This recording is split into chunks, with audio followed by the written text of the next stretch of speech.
115 रावण का युद्ध के लिए प्रस्थान। रावण का युद्ध के लिए प्रस्थान। राक्षस सेना को रावण के साथ आए देखकर वानर सेना भी ललकारती हुई सामने आ पहुंची। उसे देखकर रावण का क्रोध और भड़क गया। अत्यंत क्रोधित हो उसने भरी मरकट मच दी। कितने ही वानरों के सिर काट डाले, कितनों के मस्तक कुचल डाले, कितनों ही की वक्ष चीर डाले। जिधर भी उसकी दृष्टि घूम जाती, वहीं उसके बाण वीर युद्धपतियों को अपनी मार से व्याकुल कर देते। अंत में बचे घायल वानरों ने दौड़कर श्री रामचंद्र जी के पास गुहार लगाई। उनके पीछे पीछे रावण भी श्री राम के सामने जा पहुंचा। वानर सेना की दुर्दशा देखकर सुग्रीव ने सेना को संयत रखने का भार वीर सुषेण पर सौंपा और स्वयं एक विशाल वृक्ष उखड़कर शत्रु पर आक्रमण करने के लिए दौड़ा।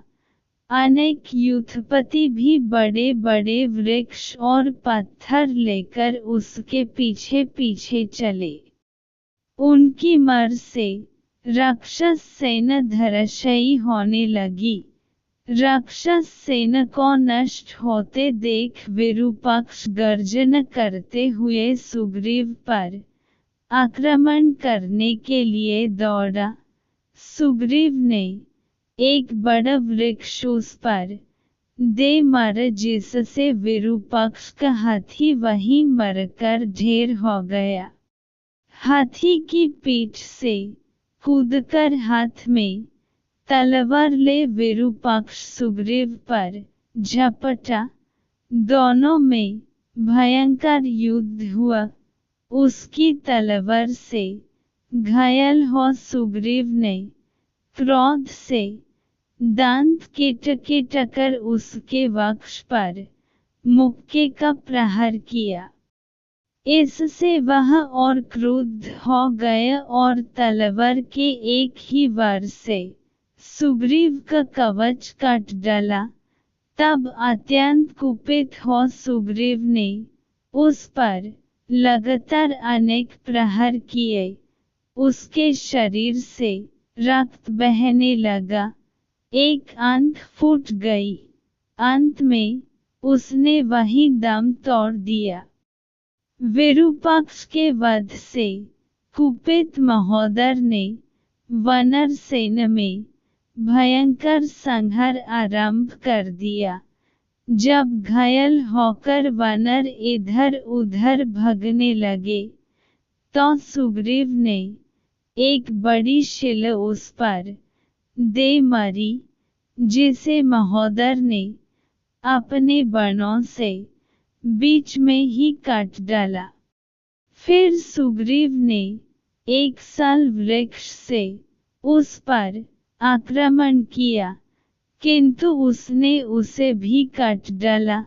जब सुग्रीव ने मरने के लिए परिध उठाया, तो महोदर ने गदा से आक्रमण करना आरंभ कर दिया।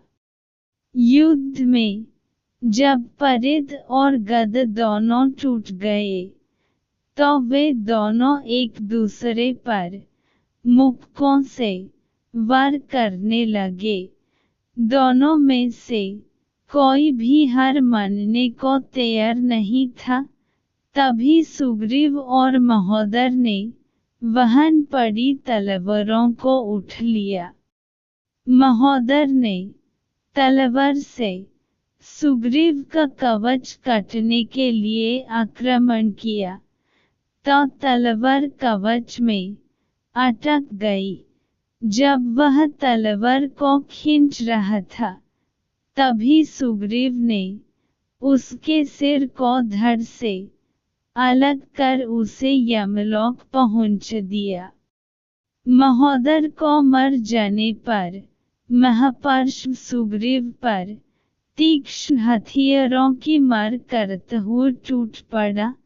सामने जांबवंत और अंगद को देखकर उसने अपने बाणों से दोनों को घायल कर दिया।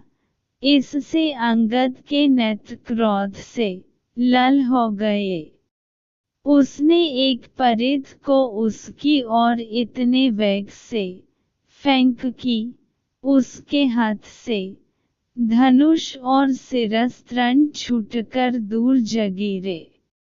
इससे क्रोधित होकर महापार्श्व ने एक तीक्ष्ण परशु अंगद पर फेंक, किंतु अंगद ने उसका वार बचाकर पूरी शक्ति से राक्षस के सीने पर घूंस मारा।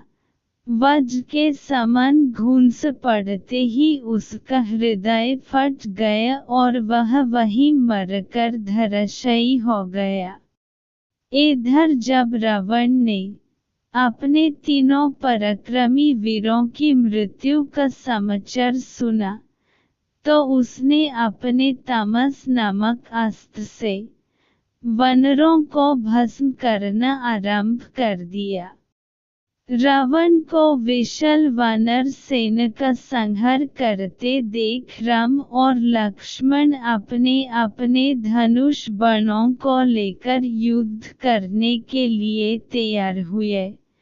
सबसे पहले लक्ष्मण ने अपने बाणों से रावण पर आक्रमण किया।